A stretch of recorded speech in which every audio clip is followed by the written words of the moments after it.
নমস্কার বন্ধুরা, তোমরা দেখছো তোমাদের প্রিয় চ্যানেল অল ইন্ডিয়া র্যাঙ্কার্স। চলে এসেছি আজকে আমাদের WBSSC group C group D পরবর্তী ক্লাস নাম্বার 2 নিয়ে। নতুন সিলেবাস অনুসারে ক্লাস হচ্ছে এবং আগের ক্লাসটা দেখে রাখবে অবশ্যই। আগেও অনেক ক্লাস হয়েছে, সেগুলো প্লেলিস্ট চ্যানেলে করা আছে। তো আজকে ক্লাস নাম্বার 2 থাকছে এবং তোমরা সকলে সাবস্ক্রাইব করে রাখবে এবং একটা লাইক এবং শেয়ার করে দেবে। আচ্ছা, অনেক জায়গায় তোমাদের কিন্তু বলা হচ্ছে যে তোমাদের কাট অফ কত যাবে, তোমরাই বারবার জিজ্ঞাসা করছো বিভিন্ন জায়গায়, এবং আমাদেরও কিন্তু তোমাদের জিজ্ঞাসা করেছো যে কাট অফ কত যেতে চলেছে। তো তোমাদের বলে রাখি, গ্রুপ সি গ্রুপ ডি যে কাট অফ সেটা কিন্তু খুব একটা বেশি যাবে না। তোমরা জানো যে আগের বছর অর্থাৎ 2016 সালের যে রিক্রুটমেন্ট, সেখানে অনেক কিছুই স্ক্যাম যেগুলো হয়েছিল, তার জন্য নতুন রিক্রুটমেন্ট আবার কন্ডাক্ট করানো হচ্ছে পুনরায়। তো অবশ্যই সেখানে কিন্তু কাট অফটা অবভিয়াসলি সেটা বাড়বে। তো অবশ্যই সেখানে তোমরা দেখবে যে এখানে প্যাটার্নও কিছু পাল্টানো হয়েছে, সেই ওল্ড সিলেবাসের থেকেও প্যাটার্ন, এক্সামের সিলেবাস অনেক কিছুই সংযোজন করা হয়েছে, কিছু বাদ দেওয়া হয়েছে।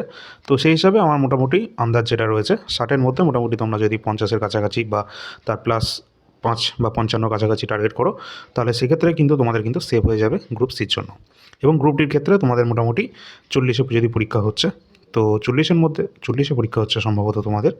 তো 40-এর মধ্যে তোমরা চেষ্টা করবে 35+, তাহলে তোমরা এখানে সিলেক্ট করে হয়ে যাবে আর কি ফাইনালি। তো যাই হোক, চলো আমরা আমাদের পরবর্তী ক্লাস নাম্বার 1 থেকে শুরু করি। প্রথম প্রশ্ন রয়েছে আমাদের, কত নম্বর সংবিধান সংশোধনীর মাধ্যমে ভারতের সংবিধানে সমাজতান্ত্রিক এবং ধর্মনিরপেক্ষ শব্দ দুটি যুক্ত করা হচ্ছে? তো এখানে কিন্তু আমাদের সঠিক অ্যান্সার হয়ে যাবে যেটা 42 নম্বর অ্যামেন্ডমেন্ট অ্যাক্ট, যেটা সাল 1976 সালে হয়েছিল, যার মাধ্যমে সমাজতান্ত্রিক ধর্মনিরপেক্ষ এই শব্দ দুটি যুক্ত করা হয়েছিল আমাদের সংবিধানের কোথায়? প্রস্তাবনায়। তো প্রস্তাবনাকে শুধুমাত্র একবারই কিন্তু কনস্টিটিউশনে মানে এখানে অ্যামেন্ডমেন্ট করা হয়েছিল, যেটা সাল হচ্ছে তোমাদের 1976-এর এই 42 নম্বর অ্যামেন্ডমেন্ট অ্যাক্ট। এই জন্য কিন্তু তোমরা দেখে রাখবে, এটাকে কিন্তু মিনি কনস্টিটিউশন বলা হয়ে থাকে এই আমাদের 42 নম্বর সংবিধান সংশোধনীকে। পরবর্তী প্রশ্ন আছে, দক্ষিণ ভারতের কোন রাজবংশ প্রথম নৌবাহিনী ব্যবহারের জন্য আধুনিক ইতিহাসে পরিচিত ছিল?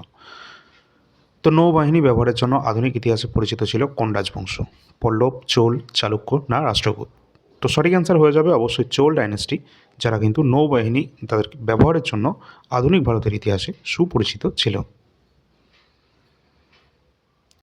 এখানে তোমরা দেখবে যে চোল রাজা প্রথম রাজরাজ এবং তার পুত্র প্রথম রাজেন্দ্র চোল বঙ্গোপসাগরে প্রায় একটি চোল হ্রদে পরিণত করেছিলেন, এবং তারা শক্তিশালী নৌবহর তারা কিন্তু তৈরি করেছিলেন, যেখানে শ্রীলঙ্কা, মালদ্বীপ এবং দক্ষিণ পূর্ব এশিয়ায় শ্রী বিজয় সাম্রাজ্য জয় করেছিলেন। এবং ভারতের আধুনিক যে নৌবাহিনী, যেটা চোলদের এই ঐতিহ্যকে তাদের অনুপ্রেরণা দেয় বলে মনে করা হয়। তো অবশ্যই চোল ডাইনেস্টি তারা কিন্তু অবশ্যই ভারতের যে রাজবংশ, দক্ষিণ ভারতের অত্যন্ত গুরুত্বপূর্ণ রাজবংশ, তারাই কিন্তু প্রথম নৌবাহিনী ব্যবহারের ক্ষেত্রে সুপরিচিত ছিল। পরবর্তী প্রশ্ন রয়েছে, কুরেশীয় স্রোত এটি কোন মহাসাগরে দেখা যায়? কুরেশীয় স্রোত যেটা কিন্তু দেখা যায় আমাদের ভারত মহাসাগর, আটলান্টিক মহাসাগর, প্রশান্ত মহাসাগর নাকি সুমেরু? অবশ্যই প্রশান্ত মহাসাগরে দেখা যায় এই কুরেশীয় স্রোত। এখানে দেখবে এটা কী ধরনের স্রোত, এটি কিন্তু একটি উষ্ণ সামুদ্রিক স্রোত, যা জাপানের উপকূল বরাবর এটি প্রবাহিত হয়।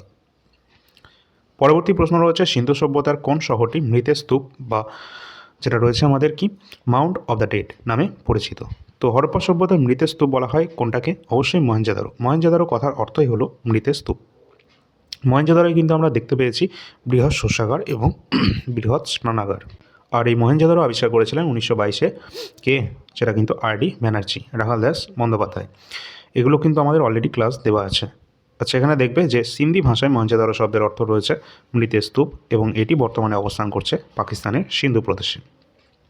পরবর্তী প্রশ্ন আছে, সলিল চৌধুরী কোন ক্ষেত্রের সাথে যুক্ত রয়েছেন বা কোন ক্ষেত্রে তিনি বিখ্যাত? অবশ্যই চিত্র যেটা রয়েছে, তারপরে রয়েছে আমাদের সঙ্গীত পরিচালক, গীতিকার নাকি নাট্যকার না চিত্র পরিচালক, চলচ্চিত্র পরিচালক? তো রাইট অ্যান্সার হয়ে যাবে আমাদের সঙ্গীত পরিচালক এবং গীতিকার রয়েছেন Salil Chowdhury, option number B. পরবর্তী প্রশ্ন আছে, আয়তনের দিক থেকে ভারতের বৃহত্তম রাজ্য কোনটি? আয়তনের দিক থেকে ভারতের বৃহত্তম রাজ্য রয়েছে অবশ্যই রাজস্থান। রাজস্থান ভারতের আয়তনের দিক থেকে সবথেকে বড় রাজ্য, যদিও জনসংখ্যা সবথেকে বেশি রয়েছে কোথায়? উত্তরপ্রদেশ।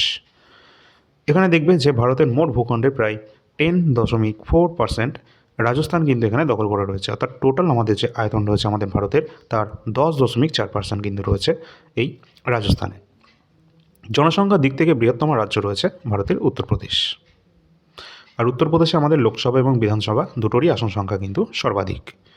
পরবর্তী প্রশ্ন রয়েছে, বর্তমানে শিক্ষা ভারতের সংবিধানে কোন তালিকায় অন্তর্ভুক্ত রয়েছে? তো শিক্ষা ক্ষেত্রে তোমরা দেখবে এটা কেন্দ্রীয়, রাজ্য, যুগ্ম নাকি কোনোটাই নয়। তো অবশ্যই শিক্ষা যে বিষয়টা, এটা কিন্তু আমাদের দেখবে তোমরা যে রাজ্যের ক্ষেত্রেও কিছু রয়েছে, আবার কেন্দ্র সরকারও রয়েছে। কেন্দ্র সরকার নিজের চাইলে তোমরা দেখতে পারো যে কেন্দ্রীয় বিশ্ববিদ্যালয় রয়েছে, তাদের সিলেবাস প্যাটার্ন আলাদা রয়েছে। আবার রাজ্যের ক্ষেত্রেও ঠিক ওই রকম রয়েছে, রাজ্য নিজের অনুযায়ী কিন্তু তার সিলেবাস বা প্যাটার্ন সেটা কিন্তু তৈরি করে, বা নীতি নির্ধারক সমস্ত কিছু তারা নিজের মতো কিন্তু করতে পারে। অর্থাৎ কেন্দ্রীয় এবং রাজ্য যুগ্ম তালিকায় কিন্তু রয়েছে এই শিক্ষা বিষয়ক আমাদের এই তালিকার মধ্যে, অর্থাৎ যুগ্ম তালিকা এটা পড়বে, কনকারেন্ট লিস্ট। আর তোমরা বলবে এই কনকারেন্ট লিস্ট এটা আমরা কোন দেশের সংবিধান থেকে নিয়েছি। এখানে দেখবে শুরুতে শিক্ষা রাজ্য তালিকায় অন্তর্ভুক্ত কিন্তু ছিল, অর্থাৎ ফার্স্টের দিকে যখন সংবিধান কিন্তু আমাদের লাগু করা হয়েছিল তখন কিন্তু শিক্ষাটা ছিল রাজ্য তালিকার মধ্যে। কিন্তু 1976 সালের 42 নম্বর অ্যামেন্ডমেন্ট যেটা করা হয়েছিল, সেখানে কিন্তু এই শিক্ষাটিকে কেন্দ্র এবং রাজ্য অর্থাৎ যুগ্ম তালিকায় কিন্তু এটা আনা হয়েছে। এর ফলে কেন্দ্র এবং রাজ্য উভয়ই কিন্তু শিক্ষার মান উন্নয়নে আইন কিন্তু প্রণয়ন করতে পারে তাদের নিজেদের মতো। পরবর্তী প্রশ্ন আছে, ভারতীয় সংবিধানের কত নম্বর ধারাকে ডক্টর বি আর আম্বেদকর সংবিধানের হৃদয় এবং আত্মা বলেছেন? তো কত নম্বর, 19, 21, 32 নাকি 44? সঠিক অ্যান্সার হয়ে যাবে 32 নম্বর ধারাকে সংবিধানের হৃদয় এবং আত্মা বলেছেন কে? অবশ্যই ডক্টর বি আর আম্বেদকর। কেন বলেছেন? কারণ এই 32 নম্বর আর্টিকেলের মাধ্যমে আমাদের যদি কোনো রকম মৌলিক অধিকার যে 6টি রয়েছে, সেগুলোর মধ্যে যদি একটি যদি কোনো রকমভাবে লঙ্ঘিত হয়, তো ডাইরেক্ট আমরা কিন্তু সুপ্রিম কোর্টে দ্বারস্থ হতে পারি। এই জন্য কিন্তু 32 নম্বর ধারায় সাংবিধানিক প্রতিবেদনের অধিকারের কথা বলা রয়েছে, কনস্টিটিউশনাল রিমেডিস। আর দেখবে যে 32 নম্বর আর্টিকেল অনুসারে সুপ্রিম কোর্ট কিন্তু রিট জারি করে থাকে 5টি, এবং 226 নম্বর আর্টিকেলের মাধ্যমে হাইকোর্ট কিন্তু রিট ইস্যু করে থাকে। পরবর্তী প্রশ্নে যাওয়ার আগে তোমরা অবশ্যই দেখে রাখবে, এখানে কিন্তু তোমাদের ভারতীয় সংবিধানের গুরুত্বপূর্ণ স্টাডি মেটেরিয়াল বা নোটস কিন্তু আমরা প্রোভাইড করছি, যেটা তোমাদের একদম গ্রুপ সি গ্রুপটিকে ক্র্যাক করার জন্য অবশ্যই গুরুত্বপূর্ণ একটি পিডিএফ। এখানে যে নাম্বারটি দেখতে পাচ্ছ, এই নাম্বারে তোমরা অবশ্যই হোয়াটসঅ্যাপে যোগাযোগ করবে। সবাই প্রথমে আগে হোয়াটসঅ্যাপ নাম্বারটি সেভ করবে, সেভ করার পর তোমরা কিন্তু মেসেজ করবে, ঠিক আছে?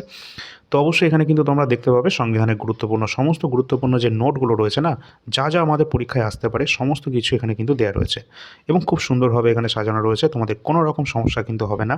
যেখানে আমাদের গণপরিষদ থেকে শুরু করে গণপরিষদের যে সমস্ত অধিবেশনগুলো রয়েছে এবং গণপরিষদের যে অধিবেশন রয়েছে, সেখানে যে সমস্ত গুরুত্বপূর্ণ বিষয়গুলি উপস্থাপন করা হয়েছিল, সেটা অবজেক্টিভ রেজলিউশন হবে বা অন্যান্য সমস্ত কিছু এখানে দেওয়া রয়েছে। এমনকি প্রতিটা আমাদের আর্টিকেল বা আমাদের যে পার্টগুলো রয়েছে, শিডিউল রয়েছে, আমাদের সংবিধানের যে মৌলিক অধিকারগুলো রয়েছে, মৌলিক কর্তব্য রয়েছে, সমস্ত কিছু সুন্দরভাবে কিন্তু এখানে দেওয়া রয়েছে। এখানে তোমরা সেটা দেখতেই পাচ্ছ।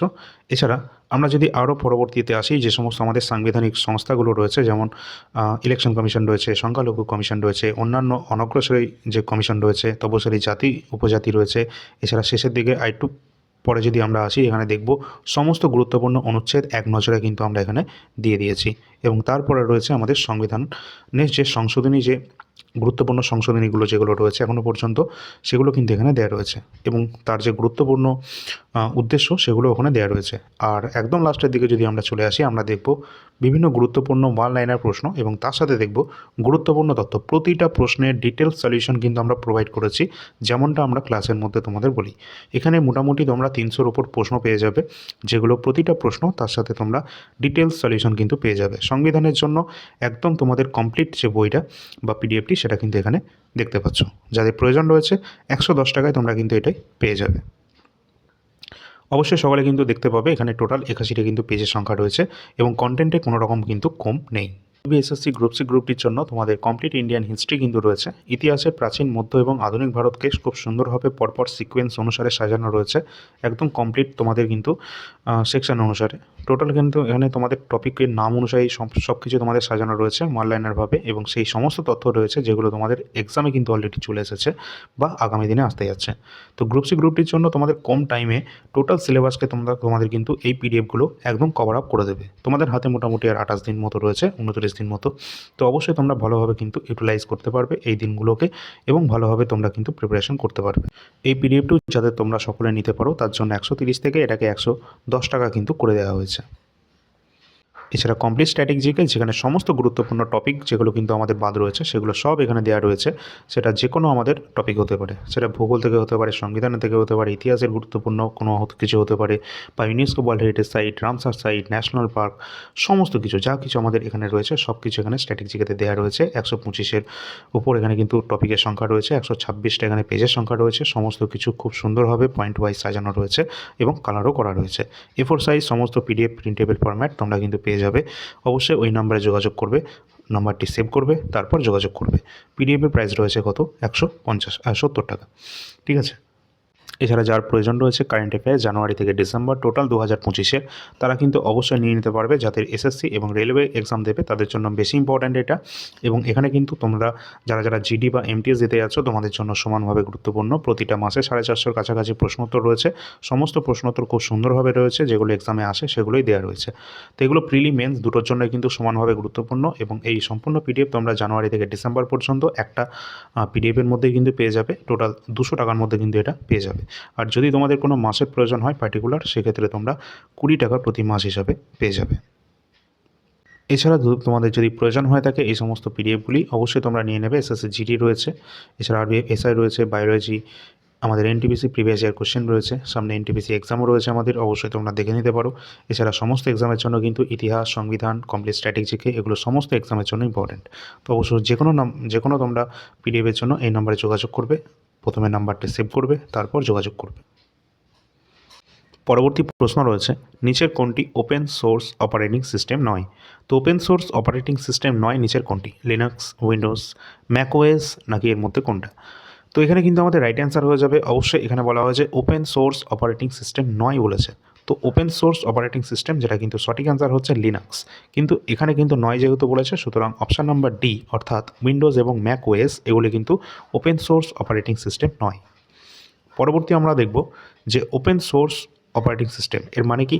এর মানে হলো যার কোড ইন্টারনেটে সবার জন্য উন্মুক্ত এবং বিনামূল্যে ব্যবহারযোগ্য। অর্থাৎ বিনামূল্যে ব্যবহারযোগ্য এবং যার কোডটা সবার জন্য ইন্টারনেটে একদম খোলা, সেক্ষেত্রে সেটা হচ্ছে আমাদের ওপেন সোর্স। বলা হয়েছে ওপেন সোর্স নয়, অর্থাৎ উইন্ডোজ এবং ম্যাকওএস এই ধরনের যে অপারেটিং সিস্টেম রয়েছে এগুলো কিন্তু আমাদেরকে কিনতে হয় বা এর পেইড ভার্সন কিন্তু আমাদের নিতে হয়।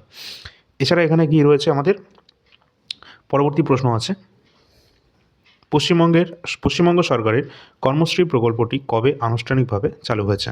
কর্মশ্রী প্রকল্পটি এটা আনুষ্ঠানিকভাবে চালু করা হয়েছে সাল 2024-এ।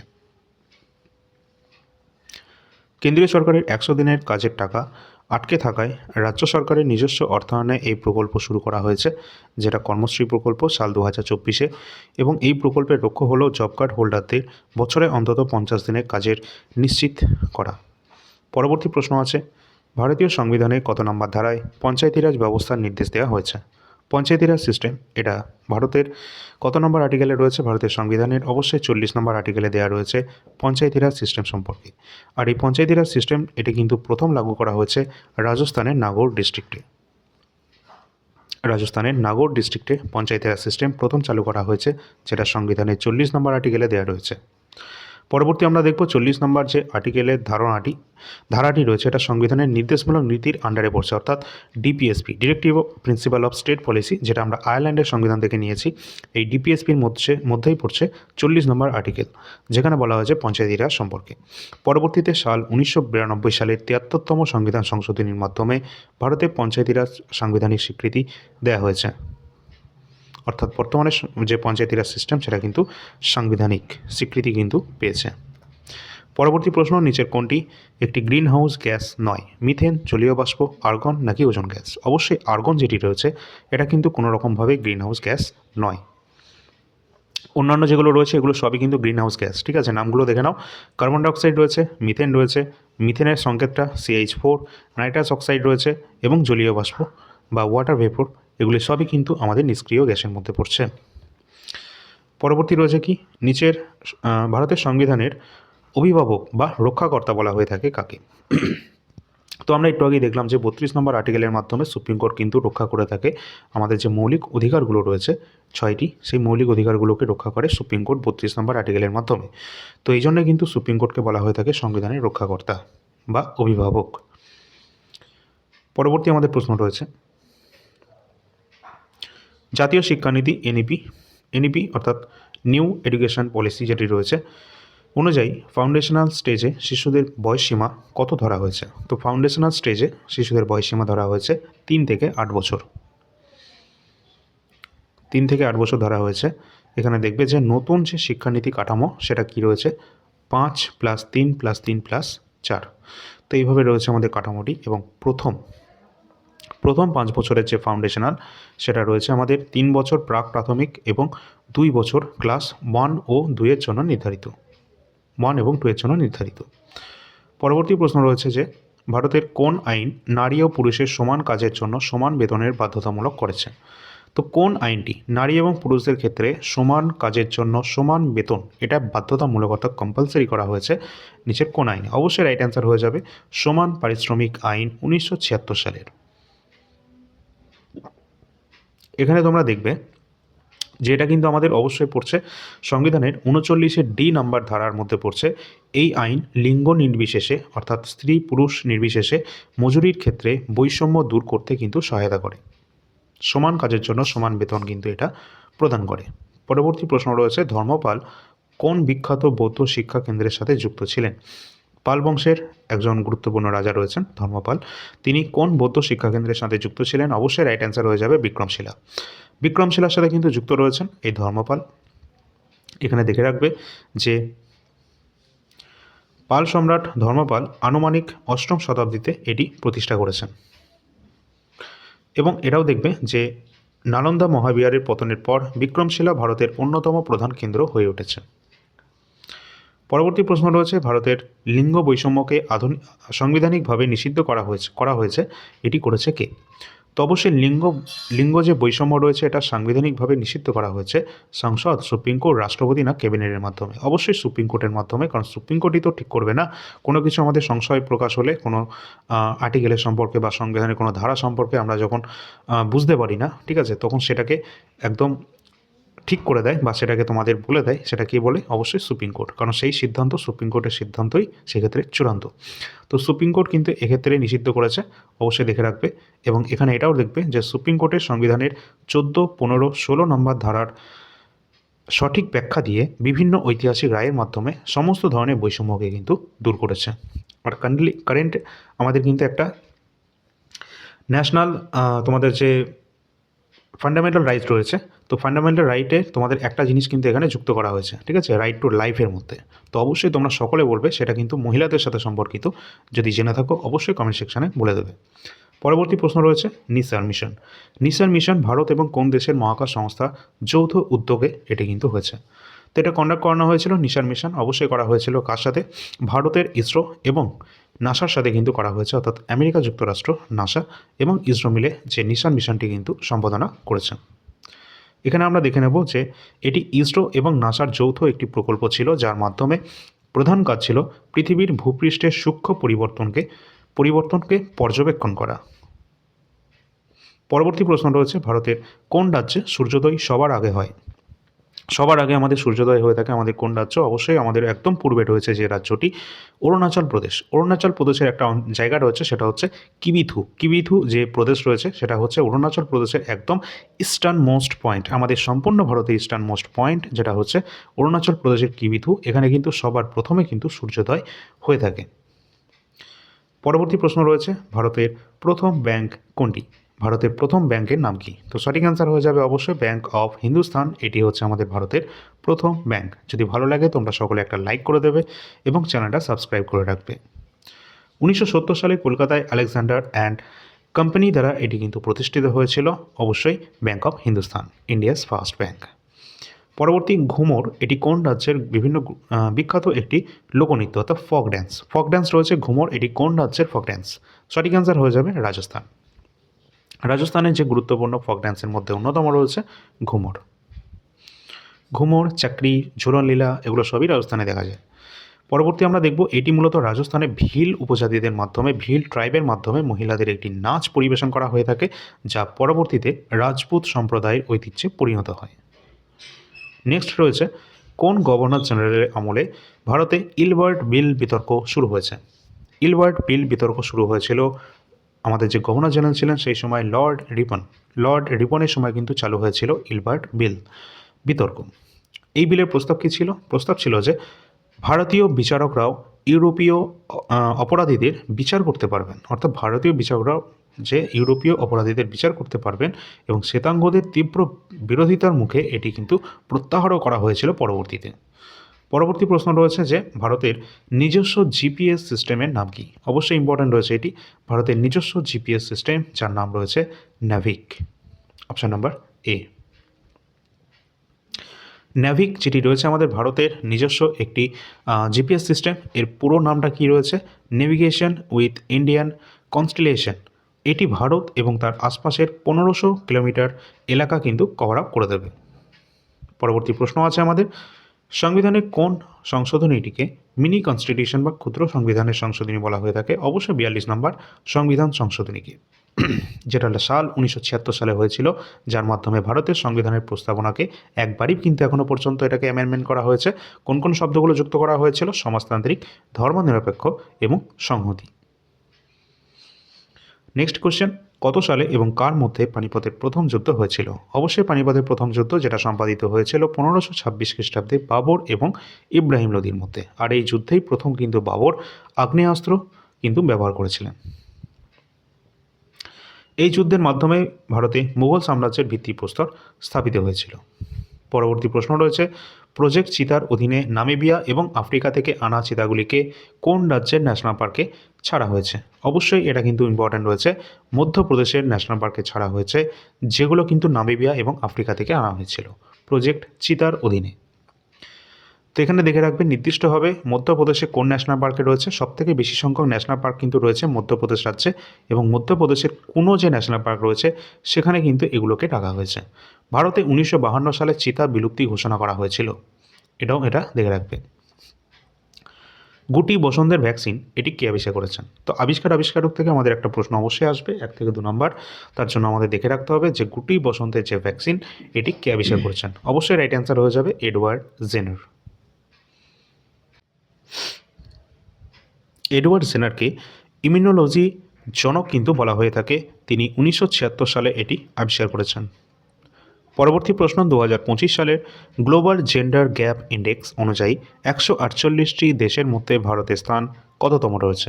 যে সমস্ত ইন্ডেক্সগুলো রয়েছে অবশ্যই তোমরা কিন্তু এগুলো দেখে যাবে, এক্সামের জন্য ইম্পর্টেন্ট। সেটা সমস্ত এক্সামে কিন্তু এখান থেকে প্রশ্ন থাকে, সম্ভাবনা রয়েছে তোমাদেরও থাকবে হয়তো। আর তোমাদের কারেন্ট অ্যাফেয়ার্স কীরকম ফোকাস করবে সেটা আমি জানি না, বাট তোমরা কিন্তু তবুও এই টপিকটা দেখে যাবে। তো এই টপিকটা রিলেটেড তোমাদের একটা ক্লাসও খুব শীঘ্রই দেওয়া হবে, যে সমস্ত ইন্ডেক্সগুলো তোমাদের বর্তমানে প্রোভাইড করা হচ্ছে সেগুলো 2026 অনুসারে। 2025 গ্লোবাল জেন্ডার গ্যাপ ইন্ডেক্স যেটা 25 রয়েছে, 148টি দেশের মধ্যে ভারতের স্থান রয়েছে 131তম। এই রিপোর্টটি কারা প্রকাশ করে থাকে? অবশ্যই ওয়ার্ল্ড ইকোনমিক ফোরাম। এটি নারী পুরুষের বৈষম্য মাপার একটি আন্তর্জাতিক মাপকাঠি। পরবর্তী প্রশ্ন, তেজস্ক্রিয়তা পরিমাপের একক কি? অবশ্যই তেজস্ক্রিয়তা পরিমাপের একক রয়েছে বেকারেল। Option number B. তেজস্ক্রিয়তার অন্য একটি প্রচলিত একক রয়েছে, সেটা হচ্ছে কুড়ি। পরবর্তী প্রশ্ন, ভারতের নেপোলিয়ান কাকে বলা হয়? অবশ্যই আমরা সকলেই জানি ভারতের নেপোলিয়ান বলা হয়ে থাকে সমুদ্রগুপ্তকে। সমুদ্রগুপ্ত শুধু ভারতের নেপোলিয়ান নয়, তিনি কিন্তু কবিরাজ নামেও কিন্তু পরিচিত রয়েছেন।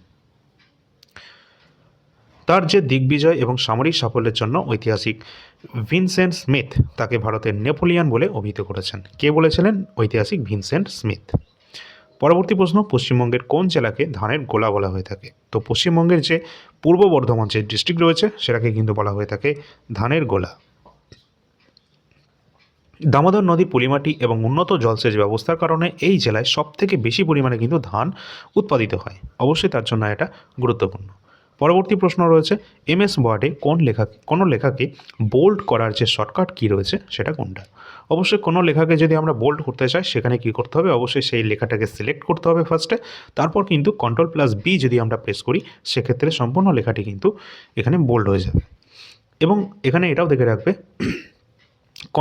Ctrl+V অর্থাৎ সিলেক্ট করা যে আমাদের যে কী বলবো তোমাদের টেক্সট যেটা রয়েছে সেটাকে যদি আমরা Ctrl+V প্রেস করি সেক্ষেত্রে আমাদের সেটা পেস্ট হয়ে যাবে, এবং Ctrl+C করে রাখলে সেটা কিন্তু কপি হয়ে যাবে, ঠিক আছে? আর Ctrl+X করলে সেটা কিন্তু কাট হয়ে যাবে। পরবর্তী রয়েছে কি, অবশ্যই তোমরা কিন্তু লাইক এবং শেয়ার করে দেবে, ঠিক আছে, এবং আগের ক্লাসগুলো অবশ্যই দেখে রাখবে। নেক্সট আমাদের প্রশ্ন রয়েছে, ভারতের দীর্ঘতম নদী কোনটি? তো ভারতের দীর্ঘতম নদী রয়েছে আমাদের গঙ্গা।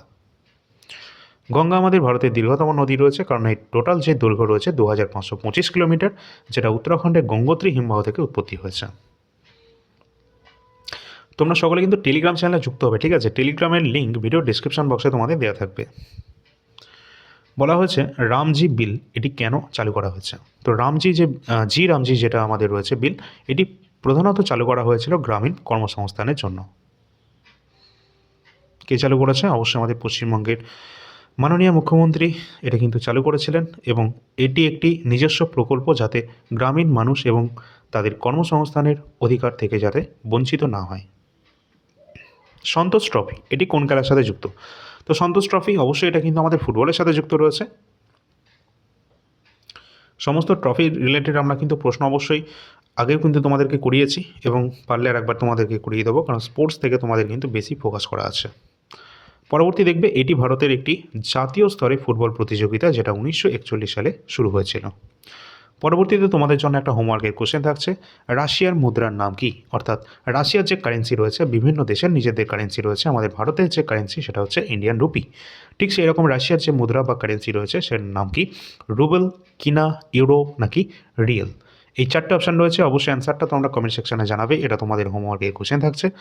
এবং আগের ক্লাসগুলো অবশ্যই দেখে রাখবে। তোমাদের জন্য একটু বলে রাখি, আমাদের যে ইউটিউব চ্যানেলটা রয়েছে না, ইউটিউব চ্যানেলের কমিউনিটি সেকশনটা তোমরা সকলে ফলো করবে।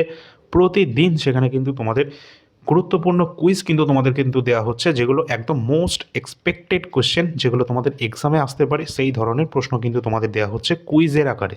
অবশ্যই সকলে কিন্তু সেই প্রশ্নগুলো করে যাবে এবং অবশ্যই কুইজে পার্টিসিপেট করবে, ঠিক আছে? তো প্রতিদিন কিন্তু তোমরা প্রশ্ন পাবে এই কমিউনিটি সেকশনে।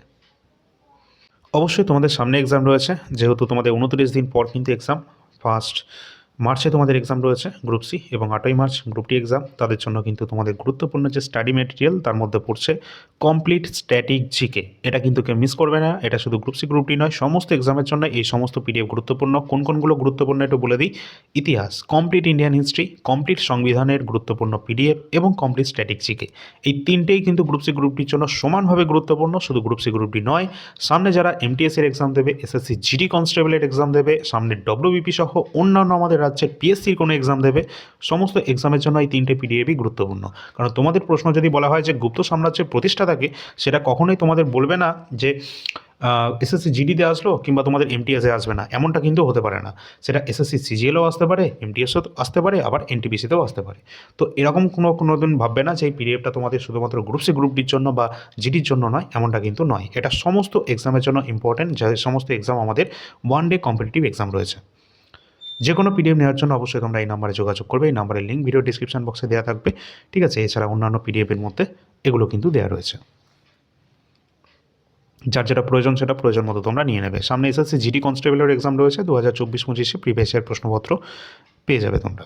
এবং কারেন্ট অ্যাফেয়ার্স কিন্তু ইম্পর্ট্যান্ট রয়েছে, যারা তোমরা এনটিপিসি সহ রেলওয়ে গ্রুপটি সামনে ভ্যাকেন্সি আসছে, এছাড়া অন্যান্য এক্সামগুলো যারা দিতে যাচ্ছ, বিশেষ করে তাদের জন্য কিন্তু এই 2025-এর কমপ্লিট কারেন্ট অ্যাফেয়ার্স ইম্পর্ট্যান্ট রয়েছে, এবং 2026-এর মান্থলি কারেন্ট অ্যাফেয়ার্স প্রতিটি মাসের শেষের দিকে তোমরা পেয়ে যাবে। তো চলো পরবর্তী ক্লাস নিয়ে দেখা হচ্ছে। ধন্যবাদ।